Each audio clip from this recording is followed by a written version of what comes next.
Mengejutkan, Ruslan Buton tak akan kabur. Prabowo geram melihat nasib para pendukungnya. Tony Tahta, pengacara Panglima Serdadu Ekstrim Matra Nusantara Ruslan Buton, mengatakan hingga kini pihaknya menunggu respon dari Barreskrim Polri terkait permohonan supaya penahanan kliennya ditangguhkan. Belum ada jawaban. Hari ini kan tepat seminggu, Senin 8 Juni. Baru saya akan tanyakan lagi, kata Ronin saat dihubungi suara.com Jumat 5 Juni 2020. Tonin berharap permohonan tersebut dapat dikabulkan penyidik Polri. Dia pun menjamin Ruslan tidak akan melarikan diri setelah dikeluarkan dari penjara. Menurut Tonin, sejak surat permohonan penangguhan penahanan itu diserahkan kepada Direktur Tindak Pidana Cyber Barreskrim Polri Brigjen Pol Slamet Uliandi pada 29 Mei 2020. Hingga kini, pihaknya belum menerima jawaban. Tonin berencana akan menanyakan hal itu ke Barreskrim Polri pada Senin 8 Juni 2020 nanti. Mengatakan, pihaknya juga akan menggalang pihak yang menjamin jika memang diminta oleh Barreskrim Polri. Di sisi lain, dia juga meyakinkan bahwa Ruslan tidak akan melarikan diri jika nantinya penangguhan penahanan tersebut dikabulkan. Sebab kata dia, kliennya itu tidak memiliki banyak uang untuk melarikan diri, seperti halnya tersangka kasus tindak korupsi, mantan Sekretaris Mahkamah Agung Nur Hadi.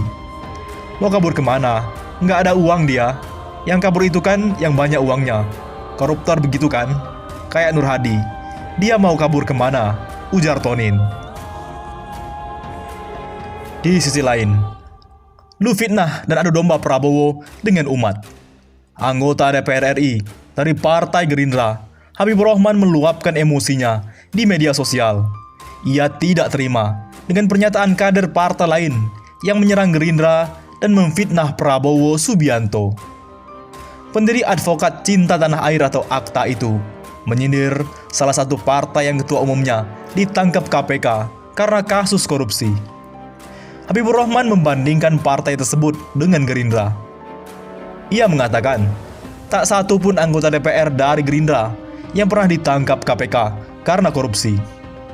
Maaf ya, bukan menyindir, tapi Gerindra itu partai yang 0% politisnya di DPR yang kena KPK. Bukan partai lain yang big boss aktifnya pun kena garuk KPK.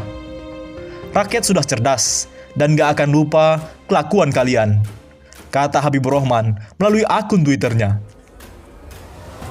Habibur Rahman mengaku sudah lama diam, namun dia tidak bisa terima ketika Prabowo difitnah dan diadu domba dengan umat.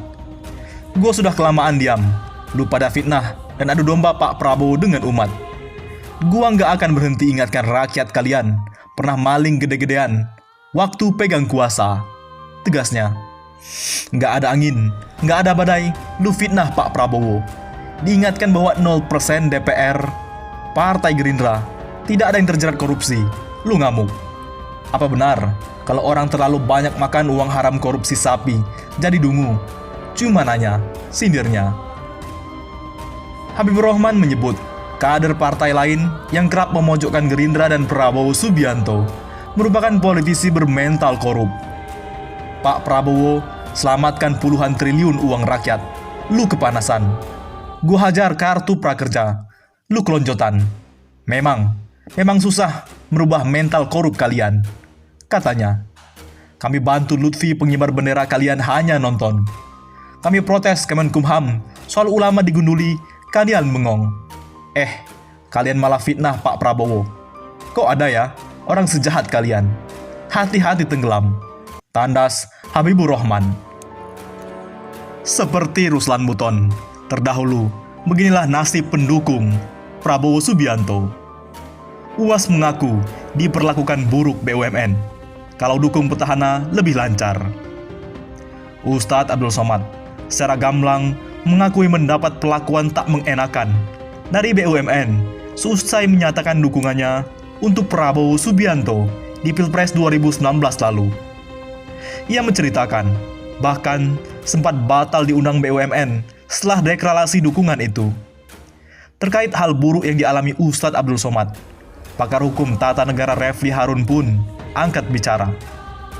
Menurut Refli, Ustadz Abdul Somad tak akan mengalami perlakuan buruk jika kala itu mendukung petahana Presiden Joko Widodo.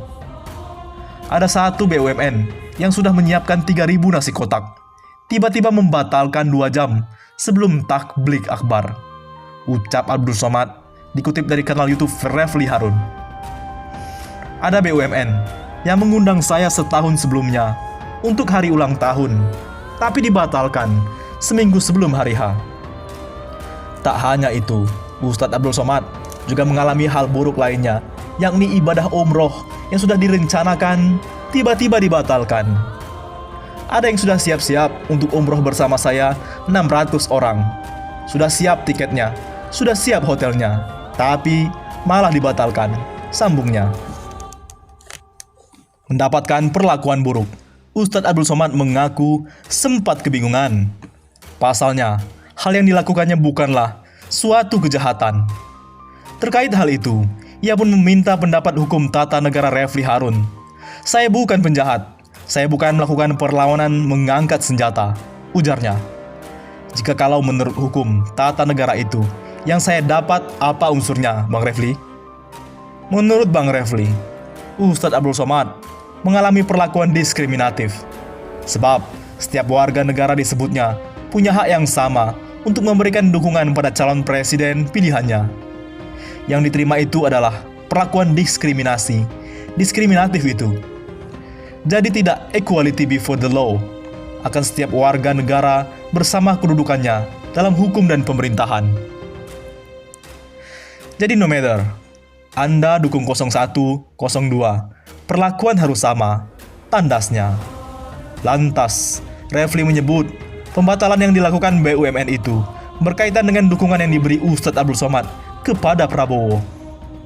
Jika kala itu Ustadz Abdul Somad mendukung Jokowi, Refli yakin kejadian tak mengenakan itu tidak akan terjadi. Tapi memang, kalau Ustadz dukung petahana 01, ya lebih lancar jalannya. Karena dukung 02 BUMN banyak yang batal pastinya ya. Itu memang politisasi BUMN. Banyak sekali, tandasnya.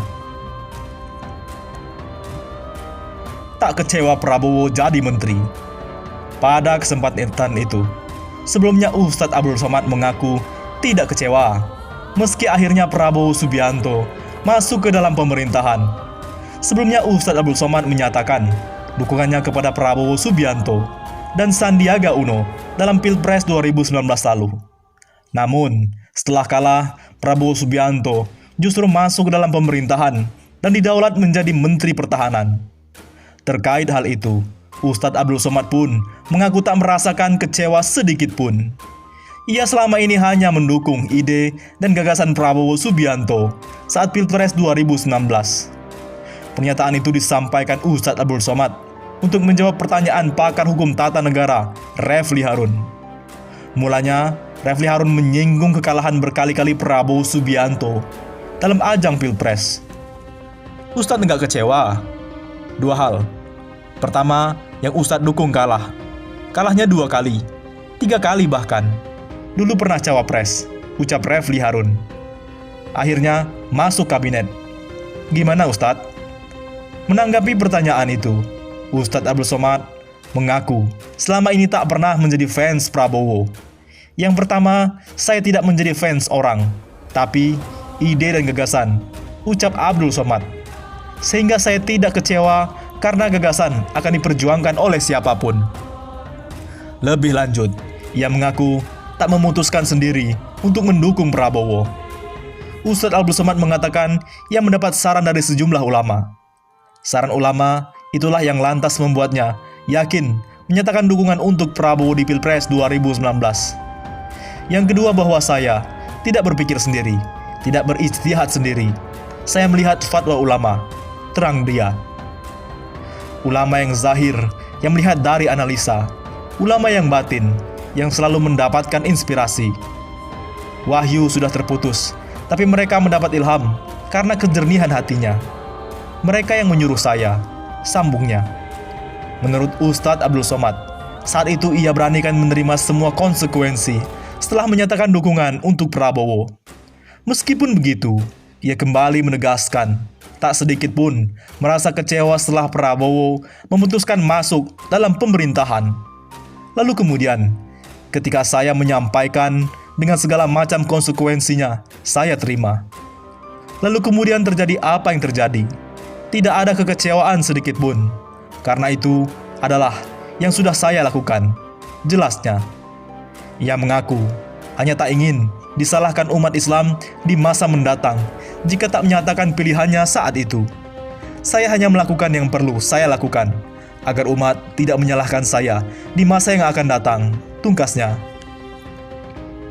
Bagaimana menurut pendapat Anda?